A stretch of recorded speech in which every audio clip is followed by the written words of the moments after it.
You're not too old for her, but what you're doing is making her feel that you are. That's the real problem. Not your age, not your wrinkles, not your grey hair. What turns her off is the way you carry yourself. The hesitation, the need to impress, the subtle insecurity hiding behind every smile. Let's be honest, there are older men out there dating incredible younger women. Not because they're rich, not because they're pretending to be 25, but because they understand one thing: energy doesn't lie. You can have the money, the house, the status, but if you show up nervous, apologetic, trying to prove you still have it, you've already lost. This video is not about tricks. It's not about how to manipulate or charm your way into her pants. It's about stopping the things you do often without realizing that make you look weaker, needier, and less masculine. Because here's the truth. Women don't hate older men. They're drawn to grounded, unapologetic, self-possessed men. Men who know their value and don't try to explain it. If you're tired of feeling like you're always chasing, always guessing, always wondering what went wrong, this is your wake-up call. We're breaking down 7 unattractive habits that silently sabotage you and how to replace them with power, presence, and clarity. Let's get into it. Number 1, don't worship. Don't worship her. Let's start with the biggest mistake older men make when they talk to younger women, putting her on a pedestal. You meet her. She's younger, attractive, full of energy, maybe a little mysterious. And instantly, without even realizing it, you start treating her like she's rare gold. You lean in too much. You laugh too hard at things that aren't funny. You hold back what you really think because you're afraid she might not like it. That's not connection.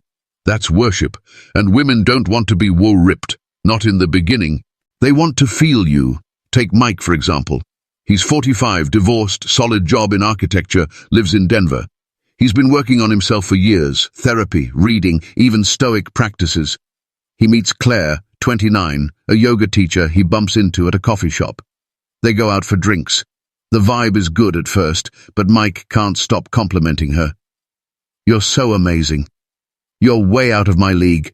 I can't believe you're even talking to me. Sounds sweet, right?"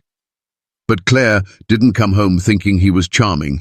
She came home thinking that guy doesn't know his own value. Because when you constantly praise her, over-listen, and underpeak, you create an imbalance. You're telling her, "You're the prize. I'm just lucky to be here."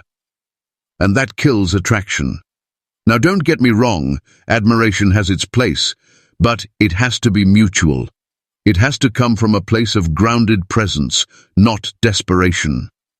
Women, especially younger women, can feel when a man is in his masculine energy. He doesn't shrink in her presence. He's not afraid to disagree with her. He's not trying to impress. He is impressive because he's rooted. Stoicism teaches us this exact mindset. Epictetus said, "It's not what happens to you, but how you react to it that matters." And when you meet a beautiful woman, your reaction says everything about you. Do you stay calm? Do you stay in your frame? Or do you start bending yourself to fit her expectations? Mike bent, and Claire noticed. That's what older men forget. Your life experience, your wisdom, your calm, those are incredibly attractive to younger women. But the moment you give that away by acting like she's above you, she loses respect. What should Mike have done differently? Simple. He should have seen Claire as an equal. Appreciated her, yes, but also shared his perspective, held his space, been playful, laughed when it was funny, said no when he disagreed, tolls. Hid stories without filtering every word. He should have let her earn his attention, not just receive it by default. Because here's the truth. When you walk into a conversation already assuming she's faster, pause. Ask yourself, am I worshipping her or am I connecting with her? Because the moment you shift from worship to presence, everything changes. I've seen this. Type it in the comments if you have too. Then get ready, because in the next part, we're talking about one mistake older men make that instantly kills confidence. How they talk about their age. And it's probably not what you think. Let's keep going. Own your age. Number 2, own your age. Let's talk about that awkward moment. She looks at you across the table, tilts her head and says, "So, how old are you?" You pause, you chuckle, you say, "Old enough to know better or worse." You deflect, try to joke, maybe even lie. And just like that, something shifts in her eyes. You think you are being clever, but what she felt was discomfort, hesitation, a little crack in your confidence. Here's the thing. When you avoid your age, you're not just dodging a number. You're signaling shame. And shame is the least attractive scent a man can wear. You're not fooling her. She knows you're older. That's not the problem. The problem is when you act like it's something to hide. Women don't lose interest because of your age. They lose interest because you lose ownership of it. When you shrink from your years, when you pretend to be something you're not, you create a gap between your presence and your truth, and women feel that gap instantly. Now, let's flip it. Imagine you answer that question with no hesitation. "I'm caught, oite." And then you say nothing, no apology, no attempt to impress, just eye contact and calm. You've just done something powerful. You've told her, "This is who I am. I like who I am. You're welcome to join me in this moment or not." That kind of calm self-possession. It's magnetic. The Stoics knew this deeply. Marcus Aurelius wrote, "Waste no more time arguing what a good man should be. Be one." Don. To explain yourself, don't defend yourself. Just be. When you own your age, you own your story. You own the scars, the mistakes, the wisdom. You carry years of failure, growth, reinvention, and that carries weight. But only if you hold it like a crown, not like a burden. You can try to hide behind slang and tight jeans. You can pretend you don't really think about age. But she sees through that. She knows when a man is trying to be what he's not. And more importantly, she knows when a man is comfortable in his skin, because comfort creates safety, and safety creates attraction. Your age is not a disadvantage. It's an advantage when you stop treating it like baggage. Don't rush to say, "But I still feel young." That's not the flex you think it. She's not looking for a man who feels 25. She's looking for a man who feels solid. She's not comparing you to boys her age. She's comparing you to the idea of a man, one who leads, listens, and knows who the hell he islanded. So next time she asks how old you are, tell her the truth. Say it clearly. Say it once, then leave the silence. Because how you sit in that silence says everything. She might smile. She might challenge you. Let her. She's not testing your number. She's testing your posture. Own your age, and you own the room. I felt that. Type it in the comments if you know what I mean. And get ready, because next we're talking about the trap most older men fall into without even noticing, trying to impress her with their wallet. And that move always backfires. Let's keep going. 3. Stop buying attention. Number 3. Stop buying attention. Let's cut through the noise. You're an older guy. You've worked hard, built success. Maybe you're not rich, but you're stable. You've got your own place. Your car's paid off. And your savings account doesn't make you sweat. That's great. That's earned. But here's where it goes wrong. You start leading with your wallet instead of your presence. Dinner gets expensive fast. You're buying drinks for her friends, tickets to shows, Uber rides, random gifts she didn't ask for, and you tell yourself, "I'm just being generous." But deep down, something else is going on. Let's look at James. He's 52, runs a solid plumbing business in Ohio, divorced 5 years ago, no kids, finally feels like he's in control of his life again. He meets Tasha, 31, at a networking event. She's sharp, funny, got a smile that could stop traffic. They hit it off. Texts turn into dates. But by the third meetup, James is booking a weekend spa trip. She didn't even ask. She's flattered, but distant. She texts slower. She reschedules plans. And James is confused. I've been nothing but generous, he thinks. Why is she pulling away? Here's why. When you lead with money, you change the dynamic. You stop being a man she's attracted to, and you become a resource. You shift the energy from romance to transaction. You teach her without saying a word that you're not confident enough to let your personality speak first, and that kills desire. Stoicism teaches us to detach from externals. Epictetus said, "Wealth consists not in having great possessions, but in having few wants." That applies here too. You don't need to flash anything. You don't need to buy anything. What makes you valuable isn't what you own. It's how you make her feel without spending a dime. James didn't need to buy a spa trip. He needed to stay present. He needed to let her invest emotionally, not just enjoy the perks. And most of all, he needed to see if she was even into him, not the lifestyle. Because here's the reality. The wrong woman will eat up your time, money, and attention. And the right woman will be turned off the moment she senses you're trying to buy her interest. Now, generosity isn't the enemy. A thoughtful gesture, a nice dinner, those things are fine, but only when they come from overflow, not anxiety. If the gift is doing the talking, it means you're not. If the bill is building the bond, it means there is none. You want a woman to lean in because of your energy, not your credit score. You want her to feel pulled toward you, not paid into your company. So ask yourself this. Are you giving because you want to give, or are you spending because you're afraid to just be? If you've made this mistake before, don't beat yourself up. A lot of good men have. But now it's time to stop trying to purchase presents. Own your value. Lead with your energy. Let your money take the back seat. If you've ever caught yourself doing this, drop a comment below. Type, "I've done this." Because up next, we're talking about a different kind of trap. One that feels noble but still ruins your shot. Trying to guide her like a mentor. And trust me, she didn't come looking for a coach. Let's keep going. Number 4, drop the mentor mask. A lot of older men think, drop the mentor mask. They're being helpful. They show up with advice. They offer guidance, perspective, lessons from life. And on the surface, it seems harmless, noble even. But here's the truth.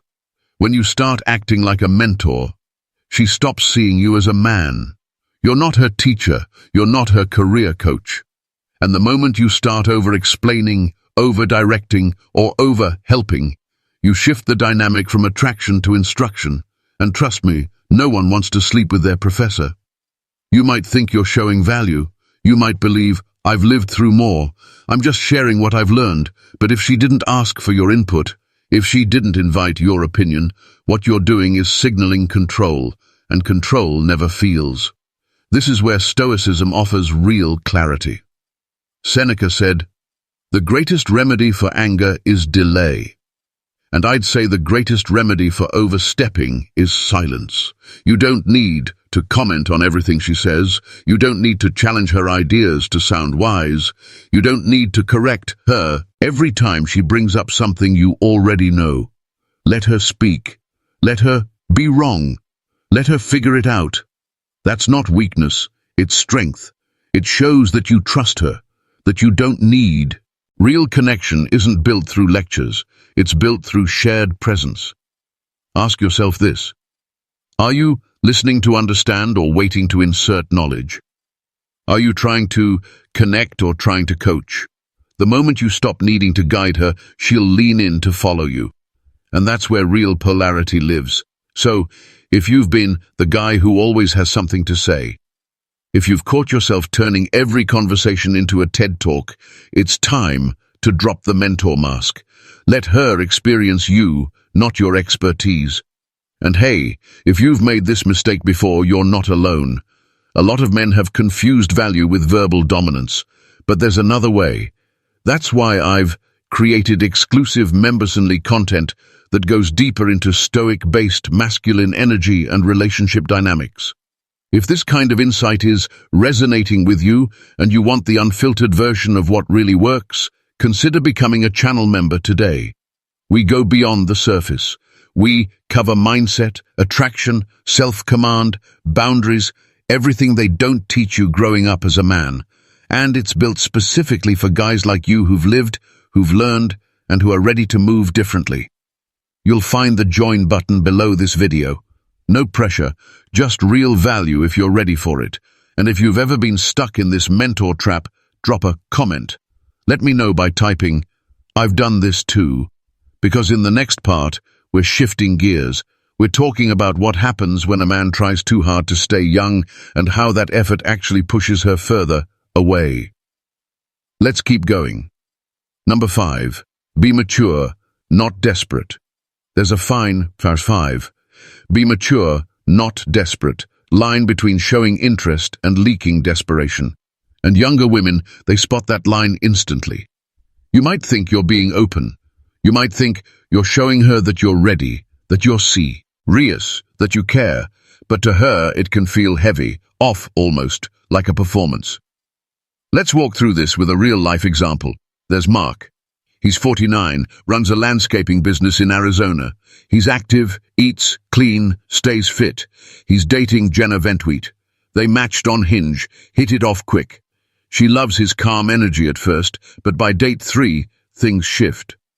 Mark starts texting too often, long paragraphs, check-ins that feel more like checklists. Did you get home okay? Are you still thinking about me? Just wondering where I stand. Jenna starts pulling back. She doesn't reply for a day, says she's busy, and Mark, sensing the distance, leans in even more, plans, more dates, offers to help with errands, buys her little gifts. From the outside it looks like kindness, but from Jenna's perspective it feels needy. That's the difference between maturity and desperation. Maturity is rooted. It waits. It observes. Desperation chases. It fills silence with noise. It creates pressure because it needs something from her to feel okay. And that's not attractive. Here's the hard truth. When you try too hard to show that you're different from younger guys, more stable, more committed, more emotionally available, you can end up overplaying your hand. You shift from man to nice guy. And nice, when it comes from fear, kills desire. Marcus Aurelius once said, "The best revenge is to be unlike him who performed the injury." I apply that here. The best way to be unlike immature men isn't to overcompensate. It's to embody calm, sovereign, masculine energy, not flinching when she pulls back, not texting when you feel anxious, not begging for attention just because the pace changed. That's maturity. It's in how you respond when she's quiet.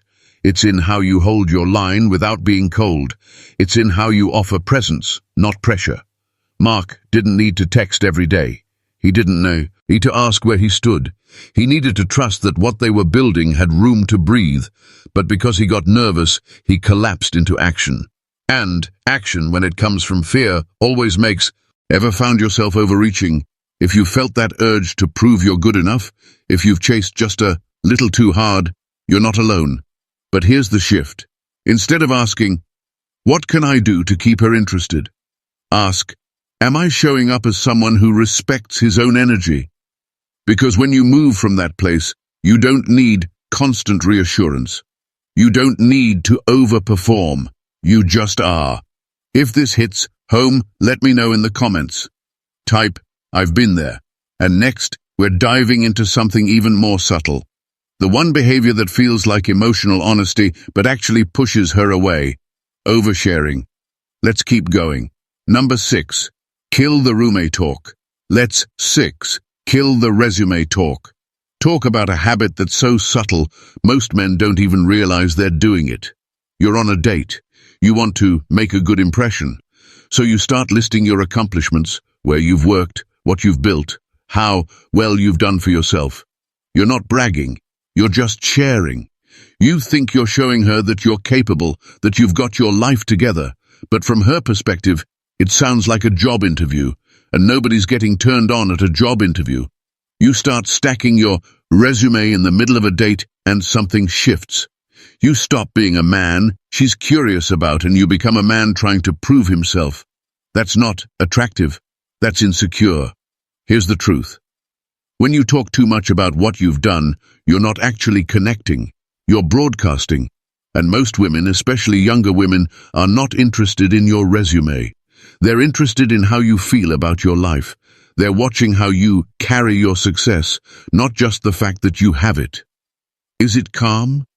Is it grounded? Is it integrated? Or are you dangling it like a prize, hoping to earn her approval? Stoicism teaches us that external achievements are never the measure of the man. Marcus Aurelius said, "Waste no more time arguing what a good man should be.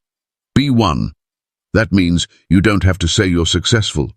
You don't have to convince her that you've arrived. You just have to be the man who's clearly done the work without pointing at it every 5 minutes. Because here's what happens when you stop Ray talking. She gets to relax. She gets to see you, not your bullet points. She gets to feel your presence, not just hear about your past. And that shift, that's where attraction lives. When you show up without needing to list your wins, you communicate confidence.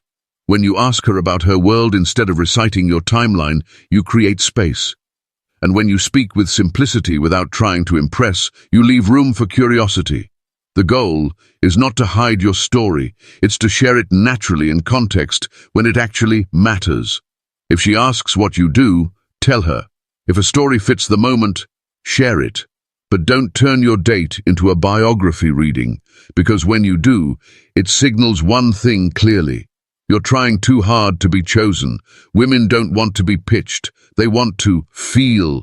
They want to laugh. They want to sit across from a man who's so settled in himself.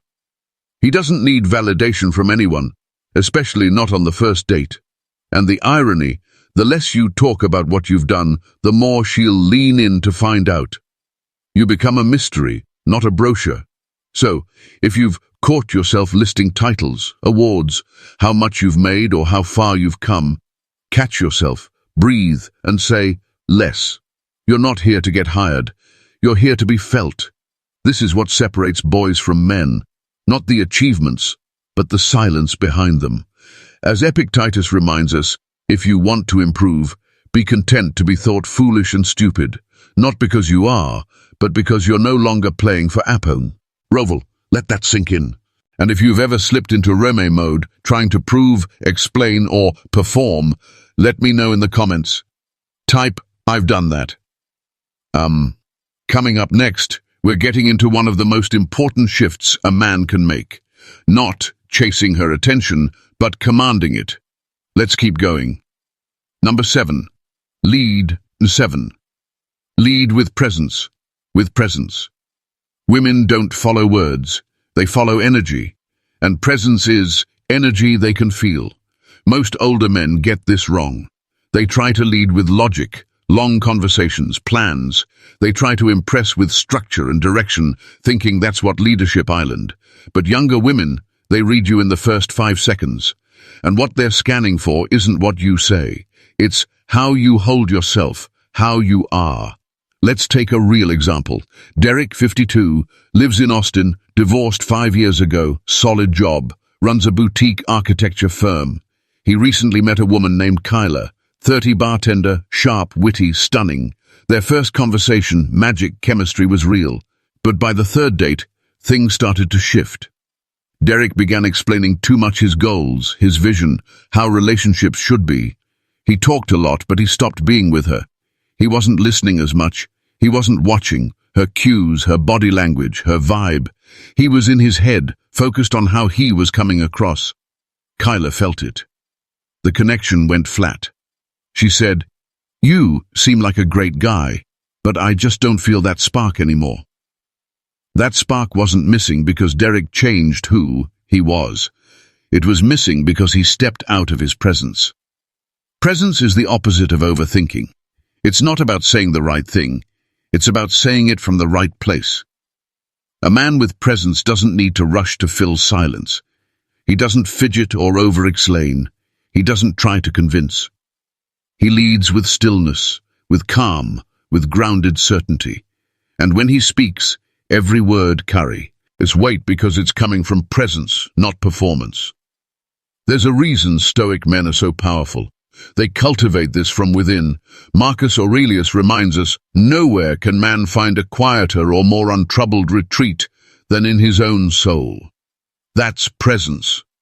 And when a woman feels that, she doesn't resist it. She leans into it. Women follow energy that makes them feel held, not managed.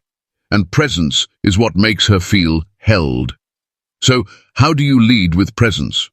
First, get out of your head. Stop planning the next thing to say.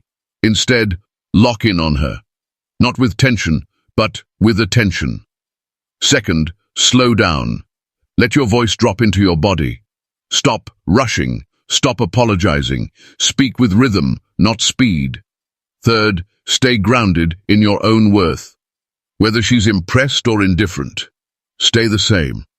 Don't let her reaction dictate your vibe. Derek realized this the hard way.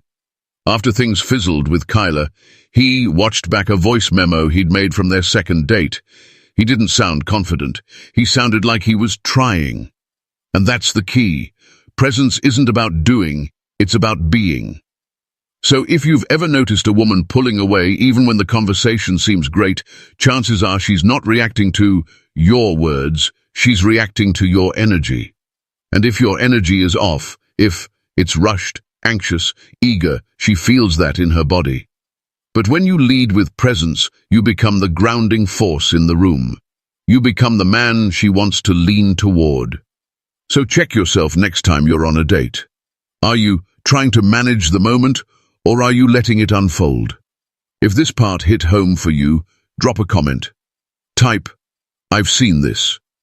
In the next part, we're going to talk about attraction on a much deeper level and how some men lose it, not because they lack charm, but because they reject polarity. Let's keep moving. Make her feel safe. Number 8. Make her feel safe. If there's one thing younger women pick up on instantly, it's whether or not they feel safe around you. And no, this isn't just about physical safety. This is about emotional and psychological safety. It's about energy. You can be 6 feet tall, well-dressed, financially stable, but if your presence feels chaotic, unpredictable, or disparate, she won't feel safe. And when a woman doesn't feel safe, she can't feel turned on. Here's the tricky part. Most men don't realize when they're creating that tension. They think they're being passionate, expressive, or open. But underneath it all, there's pressure, a silent need for validation, a subtle pull for approval, an energy that says, "I need you to like me." That's not safety. That's insecurity in disguise. Women don't need you to be perfect. They don't even need you to have it all figured out. But they need to feel that you're emotionally self-contained, that you're not riding on their response to feel good about yourself. This is where Stoicism becomes your secret weapon. It teaches that the only thing fully within your control is your response, not her reaction, not her mood, not the outcome. Epictetus said it best. It's not what happens to you, but how you react to it that matters. If she pulls away a little, you don't chase. If she's unsure, you stay grounded. If she tests you with silence or sarcasm, you don't flinch. You hold your center. That right there is what makes her feel safe, not because you're trying to fix anything, but because she can see you're not going anywhere mentally. You're steady. Here's the mistake many older men make when dating younger women. They confuse intensity with connection. They think that being overly transparent, deeply emotional, or heart on sleeve will build trust. But often it just overwhelms her. It makes her feel like she has to manage your emotion, null state.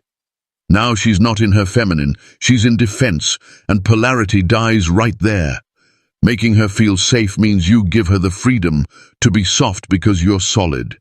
You give her room to be playful because you're not trying to control the moment. It's subtle, but it's everything. It's the difference between saying, "I really hope you like me," versus holding eye contact with calm and saying, "I enjoy your company." No pressure, just presence. When a woman feels safe, her body relaxes. Here, guard drops. She opens not because she's convinced, but because she's comfortable.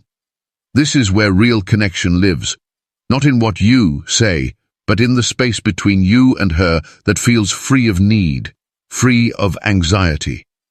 So how do you build that kind of energy? You take responsibility for your nervous system. You slow down your speech. You breathe deeper. You stop rushing the interaction, and you trust that you're enough as you stop leaking energy through neediness.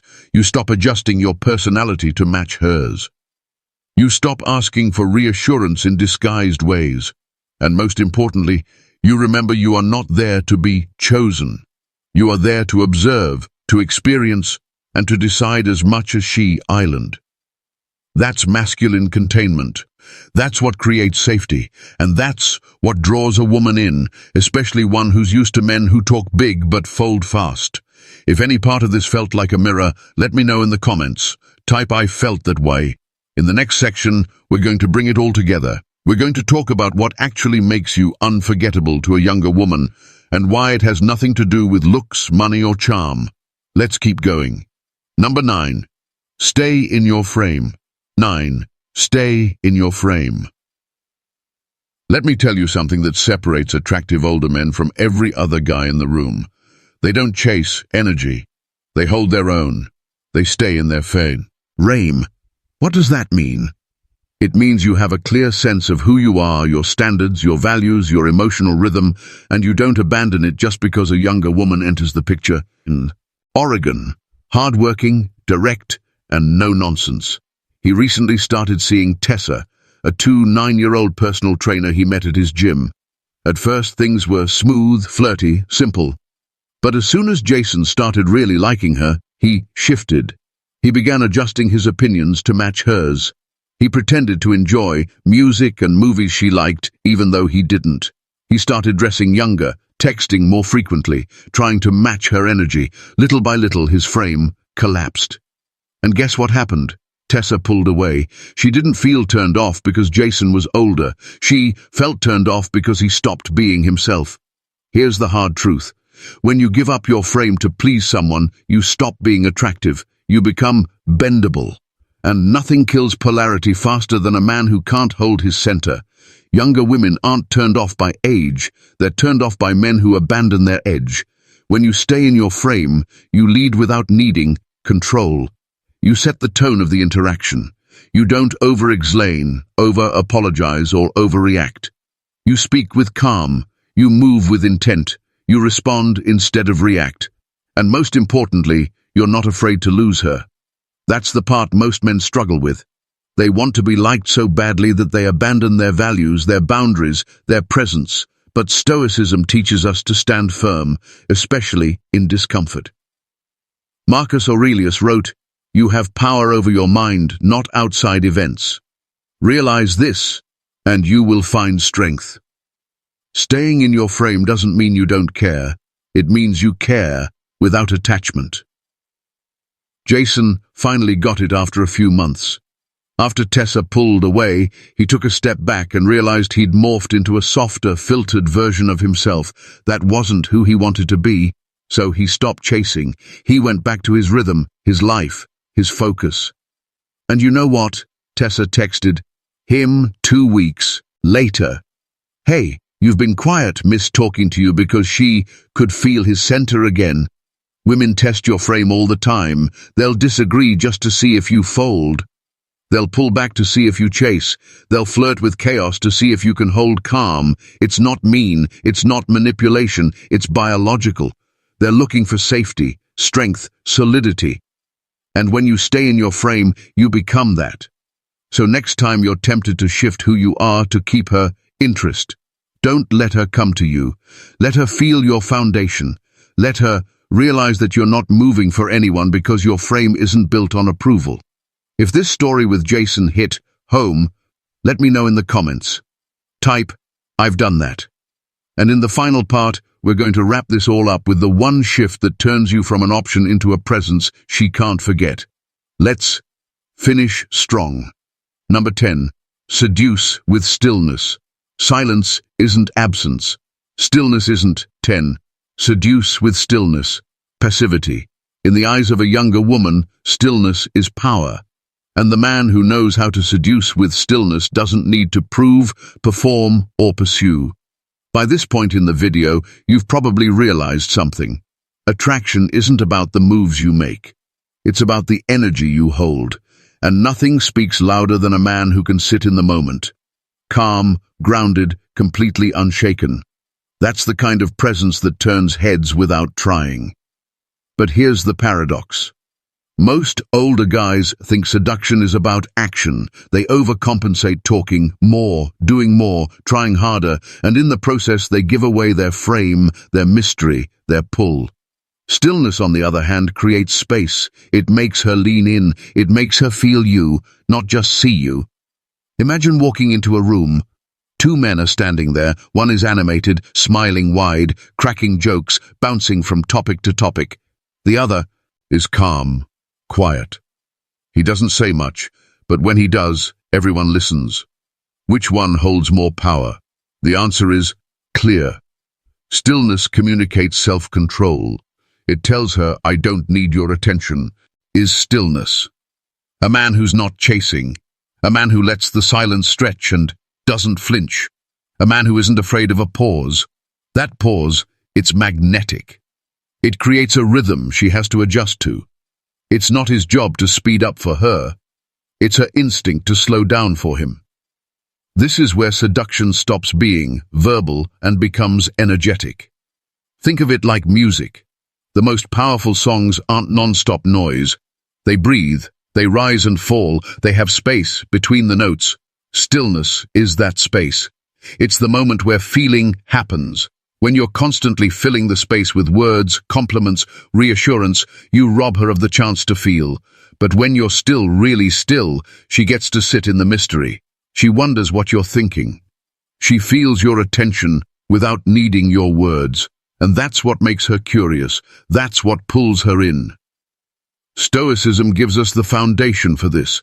It teaches that emotional regulation is strength, that presence is a form of discipline.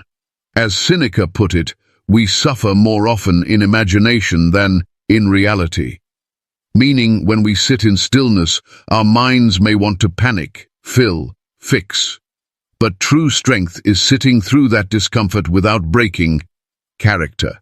Because that character, grounded, composed, minimal, that's who she trusts.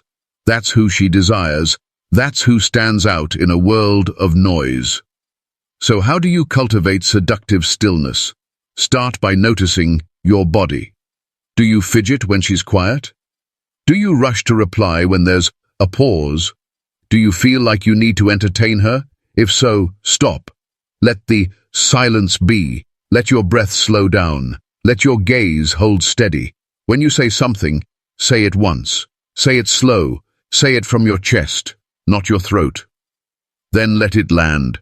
Don't follow it up with a nervous chuckle or a backpedal. Let it hang.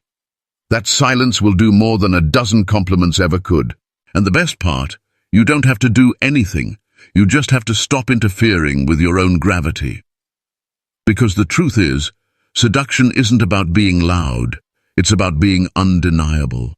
And the man who can sit in stillness without folding, without fidgeting, without needing her reaction, that man, she remembers him. She feels him, and she wants more. So now you know, conclusion. It's not your age that turns her off. It's the habits you bring with it. When you stop worshipping, stop chasing, and stop performing. When you own your maturity instead of masking it.